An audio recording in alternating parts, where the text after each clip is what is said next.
इससे परमात्मा का नाम अद्वैत है।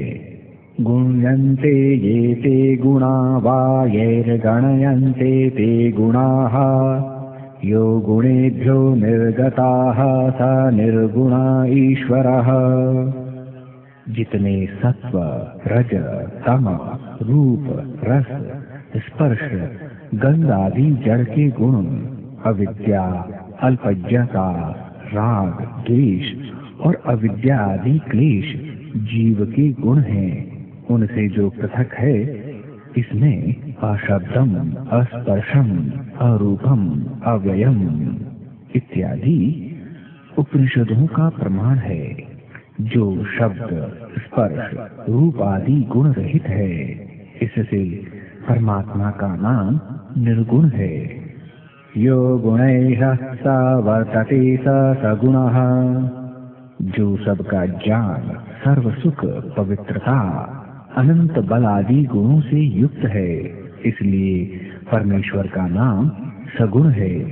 जैसे पृथ्वी गंध आदि गुणों से सगुण और इच्छा आदि गुणों से रहित होने से निर्गुण है, वैसे जगत और जीव के गुणों से पृथक होने से परमेश्वर निर्गुण और सर्वज्ञ आदि गुणों से सहित होने से सगुण है।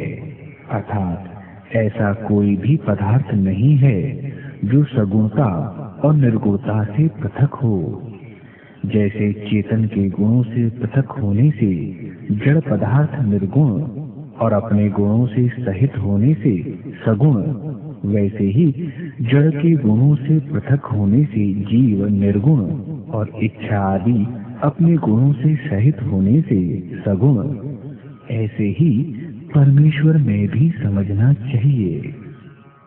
अंतर्यंतो नियंतो शीलम यस्य सोयमंतर्यामी।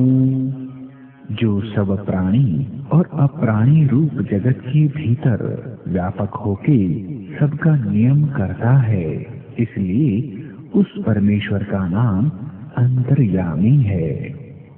य धर्मे राजते स धर्मराजः।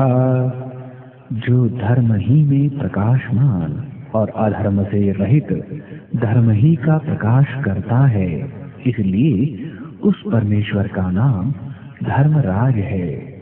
यमु उपरमे, इस धातु से यम शब्द सिद्ध होता है। यह सर्वान् प्राणिनो नियच्छति स यमः।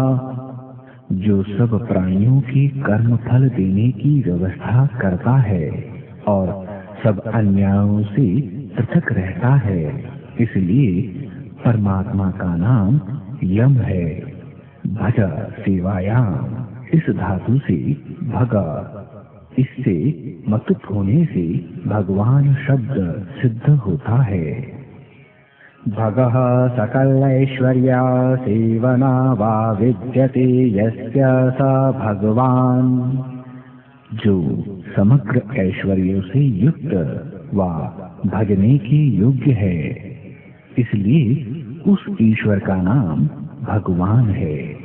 मना जाने, इस धातु से मनु शब्द बनता है। यो मन्यते सा मनुः। जो मनु अर्थात विज्ञानशील और मानने योग्य है, इसलिए उस ईश्वर का नाम मनु है।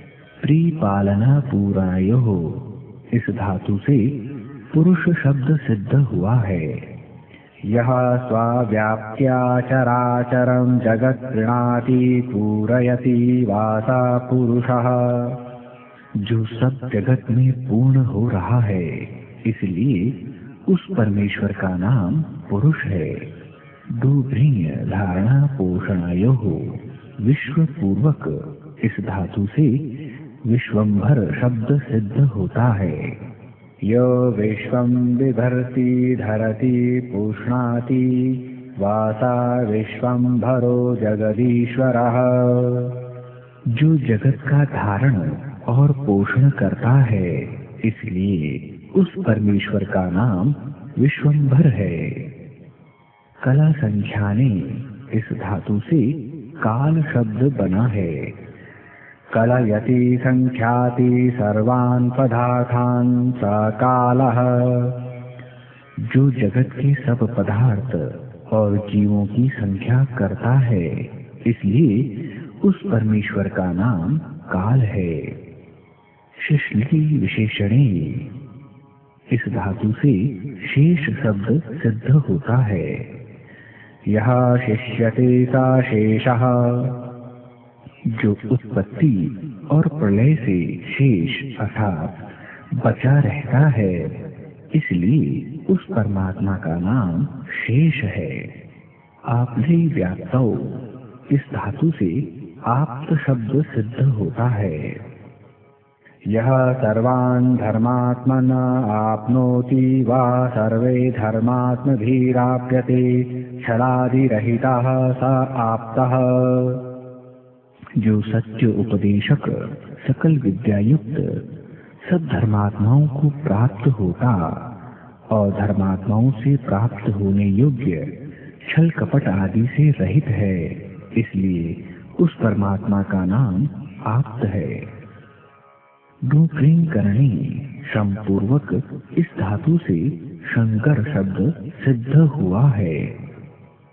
यह संकल्याणं करोति स शंकरः, जो कल्याण अर्थात सुख का करने हारा है, इससे उस ईश्वर का नाम शंकर है। महत शब्द पूर्वक देव शब्द से महादेव शब्द सिद्ध होता है।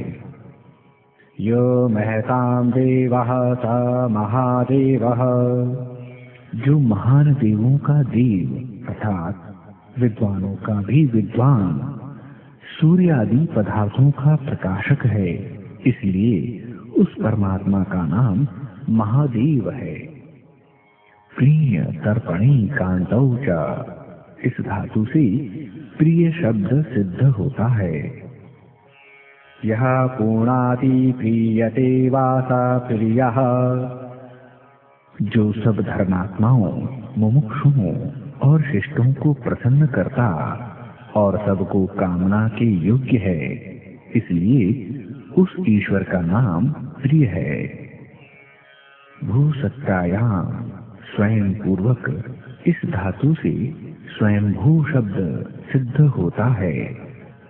यह स्वयं भवति स स्वयंभूरीश्वरः,